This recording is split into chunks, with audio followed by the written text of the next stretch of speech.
अस्सलाम वालेकुम स्टूडेंट्स। हमारा जो टॉपिक है वो है सीक्वेंस एंड सीरीज़ के अकॉर्डिंग। बहुत ज़्यादा आने वाले क्वेश्चंस में से एक क्वेश्चन है, आपको एक सीरीज़ दी होती है और उसमें अननोन वैल्यूज़ आपने फाइंड करनी होती हैं। ज़्यादातर जो आपको सीरीज़ आती हैं वो दो तरह की होती हैं, एक अरिथमेटिक होती है और एक ज्योमेट्रिक होती है। आज हम इन्हीं दोनों के ऊपर बात करेंगे, अरिथमेटिक प्रोग्रेशन और ज्योमेट्रिक प्रोग्रेशन के ऊपर। अरिथमेटिक प्रोग्रेशन का अगर फार्मूला देखा जाए तो वो है an = a1 + n-1 × d, और हमेशा ये डिफरेंस को डील करता है। यानी कि अगर आप देखें, ये एक सीरीज़ आपके पास है 3, 5, 7, 9, 11 अप टू सोन, इसमें 2 का डिफरेंस आ रहा है। 3 और 5 में 2 का डिफरेंस है, 5 और 7 में 2 का डिफरेंस है, और 2 के डिफरेंस से ये चलती जा रही है सीरीज़। तो एक ख़ास नंबर अगर ऐड करके नया नंबर आता है तो हम उसको बोलते हैं कि वो अरिथमेटिक प्रोग्रेशन का एक पार्ट है। इस सीरीज़ को देखें, 2, 4, 8, 16, 32। 2 और 4 में 2 का गैप है, 4 और 8 में 4 का गैप है, 8 और 16 में 8 का गैप है। इसी तरह गैप इंक्रीज़ होता जा रहा है। उसकी तरफ आते हैं, वो मैं बताता हूँ उसको हम कैसे डील करते हैं। लेकिन अभी हम एपी की बात करते हैं। एपी के अंदर जो डिफरेंस होता है वो सेम चल रहा होता है, इसीलिए इसको अरिथमेटिक प्रोग्रेशन बोलते हैं। अब ये बेसिक फार्मूला इसका, इसमें ए एन क्या है? ए एन है जी answer of the last term, A1 है फर्स्ट टर्म, n है नंबर ऑफ टर्म्स और d है डिफरेंस। ये क्या चीज़ें हैं मैं इस सीरीज़ में आपको समझाने की कोशिश करता हूँ। ये एक सीरीज़ आपके पास है और इसमें आपने 20th टर्म फाइंड करनी है, A20 फाइंड करनी है। इसमें देखा जाए तो फर्स्ट टर्म क्या है? 3। डिफरेंस कैसे निकालते हैं? Second minus first, third minus second, fourth minus third. कोई भी दो कंसेक्यूटिव टर्म्स हैं, सेकंड में से फर्स्ट माइनस करेंगे, अगर डिफरेंस सेम आ रहा है इट्स मीन कि हम वहाँ पे वो डिफरेंस ऐड कर लिख देंगे कि ये डिफरेंस चल रहा है इसका। नंबर ऑफ टर्म्स कितनी है? कितनी भी टर्म फाइंड करनी है, 20th टर्म फाइंड करनी है, इट्स मीन्स कि नंबर ऑफ टर्म्स आपके पास 20 हैं। ए एन क्या होता है? ए एन होता है answer of the last term. यानी हमने क्या निकालना है? ए एन या A20 निकालना है, आंसर ऑफ दिस टर्म निकालना है, और ये हमने फाइंड करना है। यही ए एन आपके पास है। फॉर्मूला लिखा, n की जगह A20, A1 की जगह 3 पुट किया, n की जगह 20 आया, डिफरेंस की जगह 2 आया। जब इसको सॉल्व किया तो 20th टर्म हमारे पास आ गई 41। तो ये हम इस तरह फाइंड करते हैं कोई भी जो टर्म है अरिथमेटिक की आपके एंटी टेस्ट के अंदर। इसी तरह ज्योमेट्रिक की बात करते हैं।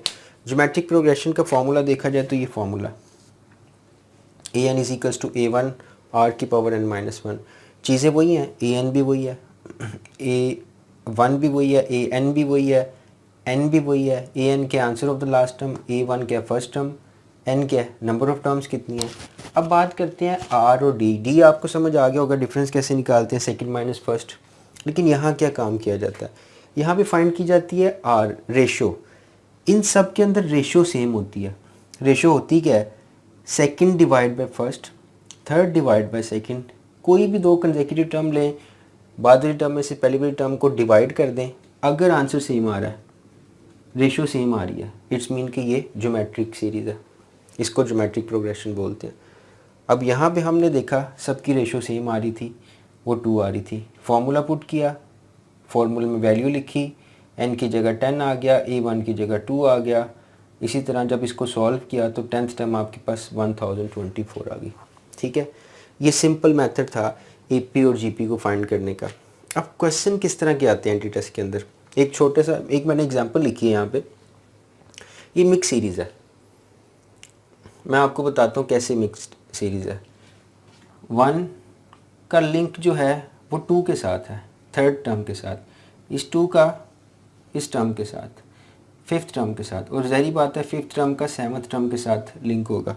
इसी तरह जो सेकंड टर्म है उसका लिंक है फोर्थ टर्म के साथ,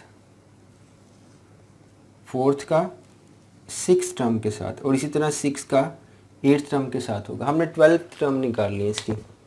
यहाँ तो आप अलग अलग इसको सॉल्व कर लें, फार्मूले में पुट करके दो इसकी सीरीज़ बना लें। जैसे मैं इधर बना देता हूँ आपको, एक बनेगी 1, 2, 4, 8, 16, 32। पता लग रहा है 2 से मल्टीप्लाई हो रहा है। ठीक है, इसमें 1 का डिफरेंस है, इसमें 2 का डिफरेंस है। लेकिन अगर 2 डिवाइड बाय 1 करते हैं तो आंसर 2 आता है। 4 डिवाइड बाई 2 करते हैं तो आंसर 2 आता है। इसका मतलब है ज्योमेट्रिक सीरीज़ चल रही है, सबको 2 से मल्टीप्लाई करते जो। फिर उसके बाद आती है जी -1 -2 -3, ये तो बहुत ही सिंपल है। -1 -2 -3 -4 -5 अप टू सोन चलता जा रहा है। पता लग रहा है -1 का डिफरेंस आ रहा है। अब इसी तरह अगर हम 12th टर्म फाइंड करना चाहें तो बड़ी इजीली फाइंड कर सकते हैं। 1 2 3 4 5 6 7 8 9 10 11 12 -6 12th टर्म आपके पास आ जाएगी।